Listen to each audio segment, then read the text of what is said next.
Halo rekan-rekan, pada kesempatan kali ini, saya dan teman kelompok saya akan menjelaskan dan menganalisis mengenai film yang diperankan dan disutradarai oleh Amir Khan, yaitu Tak Ada Zamin Par.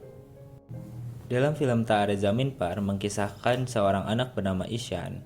Ishan adalah seorang anak laki-laki berusia 8 tahun yang memiliki tantangan khusus yaitu disleksia, yang dianggap oleh orang sekitarnya membenci sekolah dan pembelajaran. Karena dia merasa semua mata pelajarannya sulit dipahami dan Ishan sering diremehkan dan tidak disukai oleh guru dan teman sekelasnya. Imajinasi, kreativitas, dan bakatnya dalam seni dan lukisan seringkali diabaikan atau tidak diperhatikan. Ishan hidup di keluarga yang berkecukupan. Ayahnya Ishan adalah seorang eksekutif sukses yang mengharapkan anak-anaknya untuk berprestasi. Dan ibunya, Maya, adalah seorang ibu rumah tangga. Ishan memiliki satu kakak, yaitu Johan, adalah murid yang berprestasi dan sering kali membuat malu Ishan atas prestasi tersebut. Peran orang tua dalam pendidikan sangatlah penting bagi seorang anak, apalagi pada usia Ihsan saat ini. Ihsan sangatlah membutuhkan perhatian yang lebih dari orang tuanya. Namun situasinya saat ini, Ihsan sangatlah tidak diuntungkan. Orang tua Ihsan seringkali memarahi Ihsan bila Ihsan melakukan kesalahan. Pada suatu ketika, Ihsan sempat bertengkar dengan temannya Ihsan yaitu Rajid. Padahal, Ihsan tidak melakukan hal yang membahayakan temannya atau bahkan sampai merobek baju temannya. Yang Ihsan lakukan hanya melakukan perlawanan yang semestinya ia berikan sebagai pelindungan diri. Akan tetapi, Rajid melebih-lebihkan perilakunya dengan merobek bajunya sendiri dan mengadukan hal itu kepada orang tuanya. Supaya orang tua Rajid dapat mengadukan perilaku Ihsan kepada orang tuanya. Pada saat Ihsan pulang ke rumah, Ihsan dimarahi oleh ayahnya. Ihsan sempat membantah bahwa dirinya tidak merobek bajunya Rajid. Akan tetapi, ayahnya Ihsan lebih mempercayai perkataan orang tuanya Rajid ketimbang Ihsan. Karena hal itu, Ihsan sempat menerima tamparan keras oleh ayahnya. Karena orang tua Ihsan tidak mengetahui bahwa Ihsan mengidap disleksia, orang tua Ihsan terus menyalahinya. Orang tua Ihsan menganggap bahwa Ihsan itu malas dan nakal.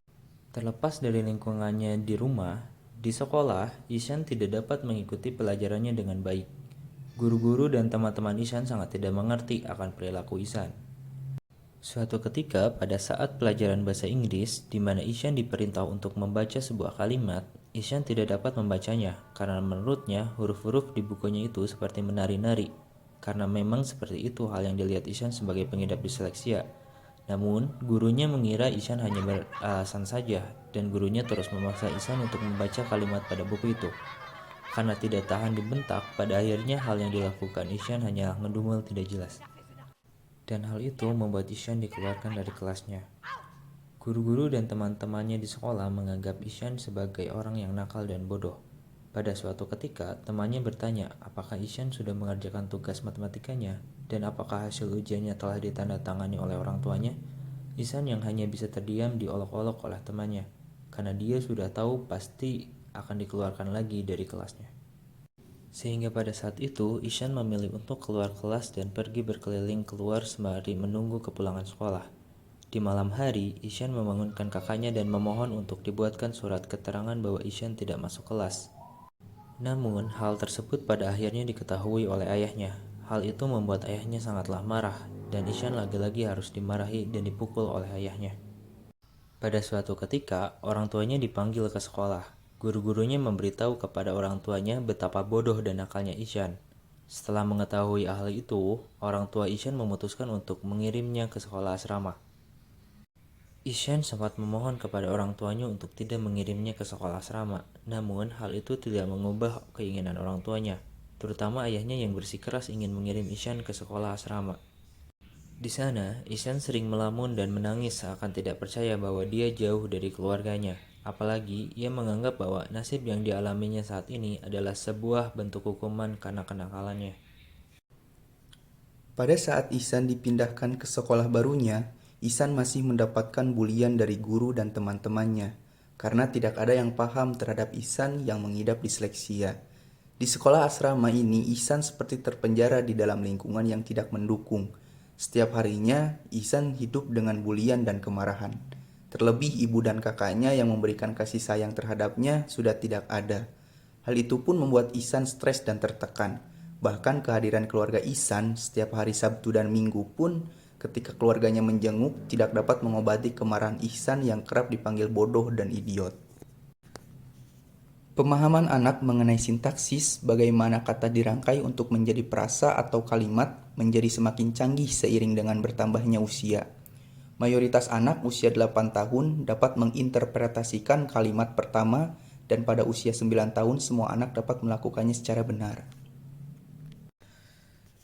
Pada masa itu, anak akan melihat makna dari kalimat sebagai satu kesatuan dan bukan melihat makna setiap kata. Struktur kalimat berlanjut mengalami elaborasi. Anak yang lebih tua akan lebih banyak menggunakan klausa subordinat. Dalam kondisi seperti ini, Ihsan yang merasa berbeda dengan orang lain, Ihsan kehilangan kepercayaan diri dan semangatnya. Ihsan merasa sudah tidak ingin lagi melakukan hal-hal yang ia sukai, dikarenakan selalu salah di mata orang lain. Ihsan sudah tidak mau lagi melukis, menggambar, berbicara, dan bahkan sesaat dia berpikir untuk mengakhiri hidupnya. Tetapi semua pikiran itu berubah ketika Ihsan mengetahui bahwa tidak hanya dia seorang yang mengalami hal tersebut. Dalam situasi tersebut, kondisi Ihsan berubah ketika seorang guru seni pengganti, Ramshankar Nikum, seorang instruktur yang ceria dan optimis di sekolah Tulips untuk anak-anak dengan gangguan perkembangan, yang secara tidak langsung, Bapak Nikum dapat memahami anak-anak. Gaya mengajar Nikum sangat berbeda dari pendahulunya yang tegas dan kasar. Dia dengan cepat mengamati ketidakbahagiaan dan partisipasi apatis Ihsan di dalam kegiatan kelas. Dengan rasa penasaran terhadap seorang anak yang tidak memiliki semangat belajar, kemudian Nikum mencari tahu penyebab hal tersebut dengan bertanya kepada temannya dan mengetahui faktanya. Kemudian dia pergi untuk melihat karya ilmiah dan tulisannya. Dia meninjau karya Ihsan dan menyimpulkan bahwa kekurangan akademisnya menunjukkan disleksia, suatu kondisi yang menekankan kemampuan artistiknya. Pada kasus ini, Ihsan mengidap disleksia privar. Disleksia privar ini terbagi menjadi 3, yaitu yang pertama, disleksia tipe neglect, yang kedua, disleksia tipe attention, yang ketiga, disleksia tipe letter by letter. Martini Jamaris mendefinisikan disleksia sebagai kondisi yang berkaitan dengan kemampuan membaca yang sangat tidak memuaskan. Individu yang mengalami disleksia memiliki IQ normal, bahkan di atas normal, akan tetapi memiliki kemampuan membaca 1 atau 1,5 tingkat di bawah IQ-nya. Mulyadi memberikan cakupan yang lebih luas mengenai disleksia, yaitu merupakan kesulitan membaca, mengeja, menulis, dan kesulitan dalam mengartikan atau mengenali struktur kata-kata yang memberikan efek terhadap proses belajar atau gangguan belajar. Dalam pengertian di atas dapat diartikan bahwa disleksia pada dasarnya adalah kesulitan belajar membaca yang tidak ada kaitannya dengan IQ. Karena disleksia biasanya memiliki IQ yang normal. Disleksia lebih disebabkan karena gangguan dalam asosiasi daya ingat atau memori. Akan tetapi, karena membaca merupakan keterampilan dasar bagi kemampuan berbahasa lainnya, maka dapat dimengerti jika ada yang mendefinisikan bahwa disleksia merupakan kesulitan membaca ataupun menulis. Hal ini disebabkan kesulitan membaca juga akan berdampak pada kesulitan menulis. Suatu hari, Nikum berangkat ke Mumbai untuk mengunjungi orang tua Ihsan, di mana dia terkejut menemukan minat tersembunyi Ihsan dalam seni setelah menemukan beberapa gambarnya. Kesal, dia bertanya pada Nankishore, mengapa dia mengirim putranya ke sekolah berasrama dan menunjukkan buku catatan putranya kepada Maya untuk menganalisis perjuangannya. Dia menjelaskan bagaimana Ihsan mengalami kesulitan yang parah dalam memahami huruf, mengingatnya, dan memahami kata-kata karena disleksia. Meskipun Nankishore menamakannya sebagai keterbelakangan mental, menolaknya sebagai alasan belaka untuk kemalasan. Yang sebenarnya, Ihsan hanya memerlukan waktu dan support untuk mengatasi keterbelakangannya.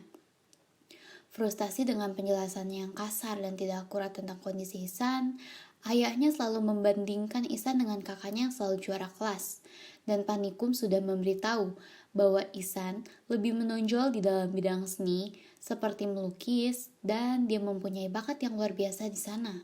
Namun, ayah Ihsan beranggapan bahwa dia tidak dapat bersaing di dunia luar. Maya, ibunya Ihsan, merasa khawatir terhadap ucapan Pak Nikum.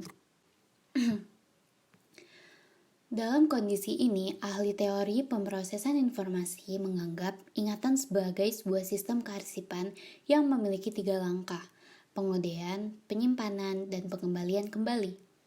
Pengodean atau encoding adalah proses seperti memasukkan informasi dalam sebuah map untuk diarsipkan di dalam ingatan. Proses ini melabel informasi tersebut dengan kode atau label agar mudah ditemukan jika dibutuhkan. Kejadian dikodekan bersama informasi mengenal konteks di mana mereka terjadi. Penyimpanan atau storage adalah meletakkan map di dalam lemari arsip. Pengembalian kembali atau retrieval terjadi ketika informasi itu dibutuhkan, anak lalu mencari berkas tersebut dan mengeluarkannya. Kesulitan dalam salah satu proses ini akan mempengaruhi efisiensi cara bagaimana otak menyimpan informasi dianggap universal, meskipun efisiensi dari setiap sistem dapat berbeda-beda. Model pemrosesan informasi menggambarkan bahwa otak memiliki 3 gudang, yaitu ingatan sensorik, ingatan kerja, dan ingatan panjang. Ingatan sensorik atau sensory memory adalah tempat penampungan, sementara dari informasi sensorik yang masuk. Ingatan sensorik hanya memiliki sedikit perubahan dari masa bayi. Meskipun demikian, tanpa adanya pemrosesan atau pengodean, ingatan sensorik akan hilang dengan cepat. Kemampuan anak untuk mengkategorisasikan membantu untuk meningkatkan kemampuan logika. Kategorisasi meliputi beberapa keahlian yang rumit seperti mengurutkan rangkaian, menyimpulkan dengan lengkap, dan menginklusi kelas. Kemampuan ini berkembang antara periode awal dan pertengahan masa anak-anak. Yang pertama, merangkai urutan. Anak-anak bisa menata objek dalam sebuah rangkai urutan berdasarkan satu atau lebih dimensi, seperti berdasarkan berat, paling ringan sampai paling berat, atau warna, paling terang sampai paling gelap. Pada usia 7-8 tahun, anak-anak dapat memahami hubungan dalam suatu kelompok batang kayu dalam waktu singkat dan menata batang kayu tersebut berdasarkan ukuran. 2. Pengambilan kesimpulan secara lengkap. Suatu kemampuan untuk menyimpulkan hubungan antara dua objek berdasarkan hubungan masing-masing objek dan dengan objek ketiga. Misalkan, jika A, B, dan B, C, maka A, C. 3. Inklusi kelas, suatu keahlian untuk melihat hubungan antara suatu keseluruhan dengan bagiannya. Menurut Piaget pada tahun 1964, menemukan bahwa apabila anak pada masa pra-operasional ditunjukkan 10 bunga, 7 mawar, dan 3 anyelir, kemudian ditanya apakah lebih banyak mawar atau bunga, maka mereka akan menjawab lebih banyak mawar, karena mereka cenderung membandingkan banyak mawar dengan banyak anyelir daripada banyak keseluruhan bunga. Tidak hanya usia 7-8 tahun di mana mereka mulai mengetahui bahwa mawar merupakan bagian dari bunga. Oleh karena itu, tidak mungkin jika banyak mawar melebihi banyak bunga.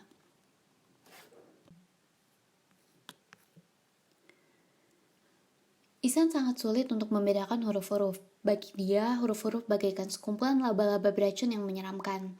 Bahkan pada saat ujian matematika, Ihsan mengerjakan soal dengan imajinasinya dan berhasil menjawab nomor 1 saja dengan jawaban yang salah. Itu pun menghabiskan waktu yang sangat lama hingga waktu mengisi waktu soal ujian selesai.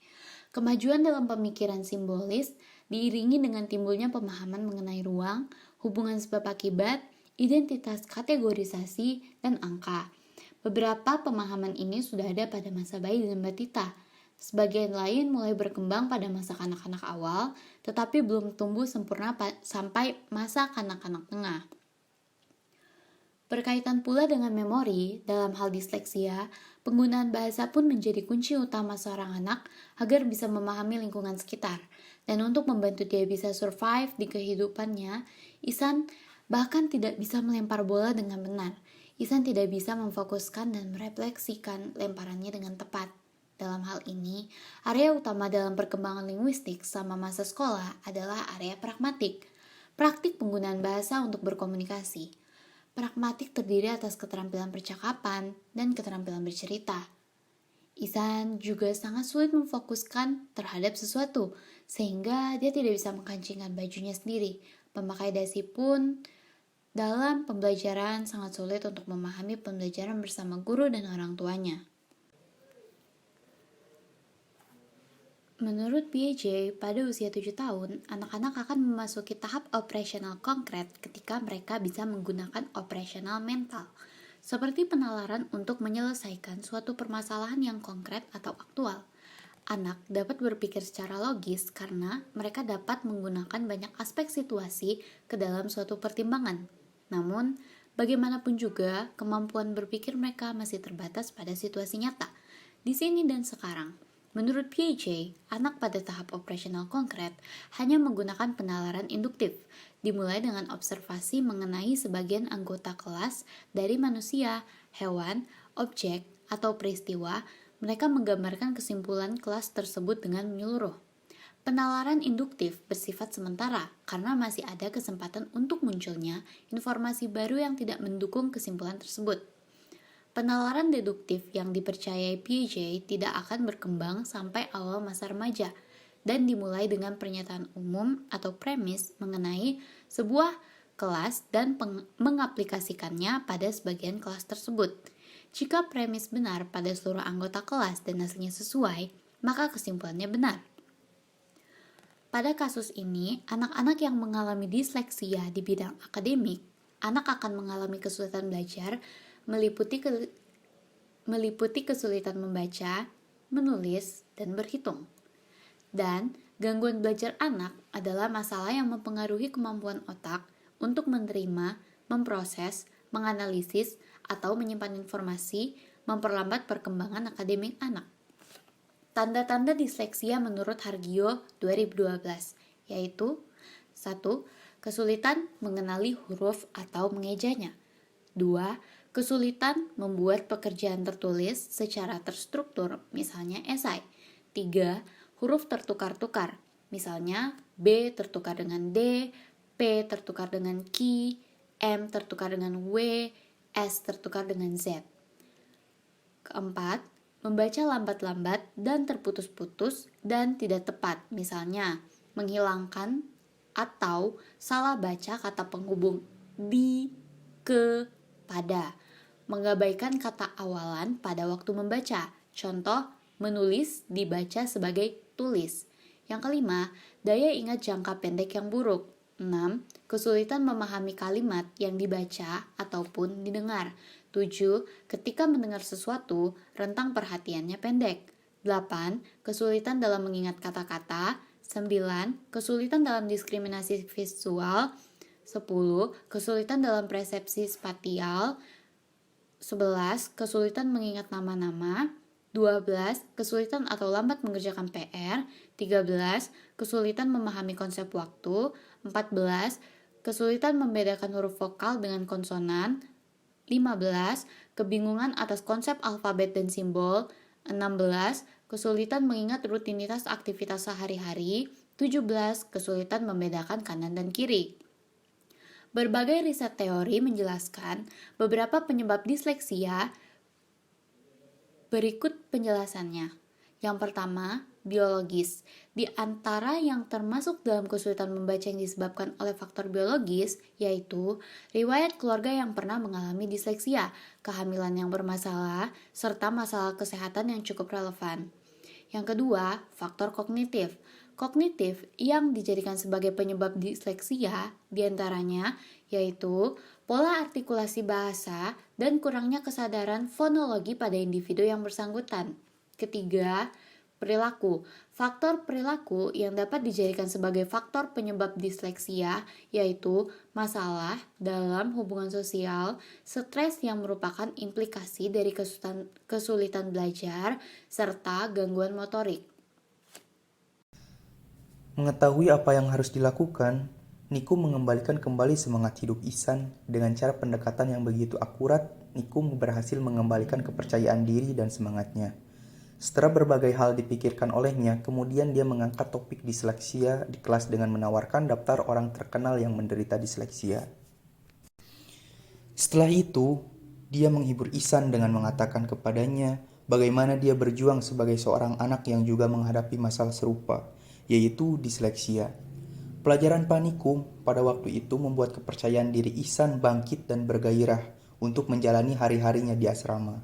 Dan hanya di pelajaran panikum, Ihsan dapat mengekspresikan dirinya, berkarya sesuai dengan pikirannya, dan mendapatkan apresiasi dari lingkungannya. Nikum kemudian mengunjungi kepala sekolah untuk menjelaskan bahwa Ihsan adalah anak yang memiliki kecerdasan di atas rata-rata dan berhak untuk mendapatkan pembelajaran di sekolah yang normal. Maka dari itu, Pak Nikum meminta izin untuk menjadi guru Ihsan dengan alasan yang jelas dan kepala sekolah pun mengizinkannya. Dengan perawatan bertahap, ia mencoba untuk meningkatkan kemampuan membaca dan menulis Ihsan dengan menggunakan teknik perbaikan yang dikembangkan oleh spesialis disleksia. Berkat Pak Nikum, kemampuan membaca dan menulisnya pun meningkat dari waktu ke waktu. Penyebab terjadinya kesalahan fungsi syaraf pada anak disleksia dan gangguan belajar hingga kini masih menjadi misteri. Anak disleksia pun belum bisa dikatakan mengalami keabnormalan, tetapi yang jelas mereka berbeda dengan anak lainnya dalam hal belajar. Itu sebabnya mereka juga dimasukkan ke dalam kategori ABK. Disleksia bisa terjadi pada anak di semua tingkatan kecerdasan, baik itu pada anak dengan kecerdasan di bawah rata-rata maupun di atas rata-rata. Namun, kebanyakan disleksia terjadi pada keluarga yang memiliki gen disleksia. Dalam hal tersebut, seperti yang dilakukan Nikum, ada beberapa cara pembelajaran yang bisa dijadikan referensi untuk mengatasi kesulitan pada anak yang mengalami disleksia. Yang pertama, menggunakan media belajar. Cara mengatasi kesulitan belajar pada anak disleksia yang pertama adalah dengan menggunakan media belajar. Seperti yang dilakukan oleh Bapak Nikum, anak disleksia cenderung lebih mudah melakukan sesuatu dengan gambar, karena untuk membantu memudahkan dalam mengenalkan huruf hingga akhirnya anak disleksia mampu membaca dan menulis dengan lancar. Yang kedua, tingkatkan motivasi belajar pada anak. Cara kedua adalah dengan meningkatkan motivasi belajar pada anak dengan menceritakan atau mengisahkan tentang cerita, gambar, dan lain-lain, sehingga dapat memberitahukan segala manfaat dan keuntungan yang bisa diperoleh dari membaca dan menulis. Dengan demikian, anak akan terdorong untuk bisa membaca dan menulis sendiri. Yang ketiga, tingkatkan rasa percaya diri. Kondisi anak disleksia yang mengakibatkan kesulitan menulis dan membaca membuat sebagian anak disleksia mengalami depresi dan kehilangan kepercayaan diri karena mengalami kesulitan mengikuti pelajaran di sekolah dan terkadang juga dikucilkan oleh teman-temannya. Penting sekali untuk meningkatkan rasa percaya dirinya, karena dengan mengembalikan dan meningkatkan kepercayaan diri pada anak disleksia akan membuat anak disleksia memiliki semangat belajar yang lebih tinggi untuk mengatasi kesulitan belajar yang dialaminya. Dan yang keempat, jangan pernah menyalahkan anak atas kondisi yang dialaminya. Beberapa orang tua yang tidak siap memiliki anak dengan disleksia cenderung menyalahkan anak karena kondisi yang dideritanya. Padahal kondisi disleksialah yang menyebabkan anak mengalami kesulitan belajar dan bukan kesalahan yang dilakukan oleh anak, tetapi karena adanya kesalahan dalam otak anak. Menyalahkan anak atas kondisinya justru akan membuat anak semakin depresi. Menjelang akhir tahun ajaran, Nikum menyelenggarakan kontes seni and craft yang diadakan di amfiteater sekolah untuk staf sekolah dan siswa yang dinilai oleh seniman Lalita Lazmi atau guru Pak Nikum. Ihsan dengan gaya kreatifnya yang mencolok dinyatakan sebagai pemenang, dan Nikum yang melukis potret Ihsan dinyatakan sebagai runner-up. Kepala sekolah mengumumkan bahwa Nikum telah dipekerjakan sebagai guru seni tetap di sekolah. Ketika orang tua Ihsan bertemu dengan gurunya, pada hari terakhir sekolah mereka tidak bisa berkata-kata oleh transformasi yang mereka lihat dalam dirinya. Diatasi dengan emosi bahagia, ayah Ihsan pun berterima kasih kepada Pak Nikum. Saat Ihsan masuk ke mobil untuk pergi bersama orang tuanya untuk liburan musim panas, Ihsan pun berbalik kembali dan berlari menuju Nikum, memberikan pelukan terakhir, dan akhirnya Pak Nikum menyuruh Ihsan untuk kembali tahun depan.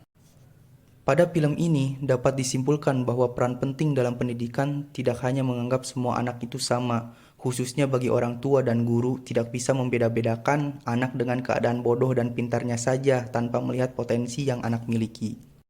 Terkadang orang tua egois dengan dalih sayang terhadap anak dan masa depannya, tetapi faktanya tidak menunjukkan seperti itu. Mereka malah membuat suatu hal yang berakibat fatal. Begitu pula dalam lingkungan pendidikan di sekolah, guru selalu melihat anak dari sisi akademisnya tanpa melihat potensi dan bakat yang anak miliki. Alih-alih ingin anak didiknya menjadi anak yang bisa bersaing satu sama lain, akan tetapi dengan cara menyamakan semua anak, bahwa harus menjadi anak yang pintar dan kompeten di segala bidang, sehingga terjadi diskriminasi terhadap anak. Dalam hal ini, seharusnya orang tua dan guru harus lebih mengetahui potensi dan bakat yang anak miliki. Setiap orang adalah guru, dan setiap rumah adalah sekolah.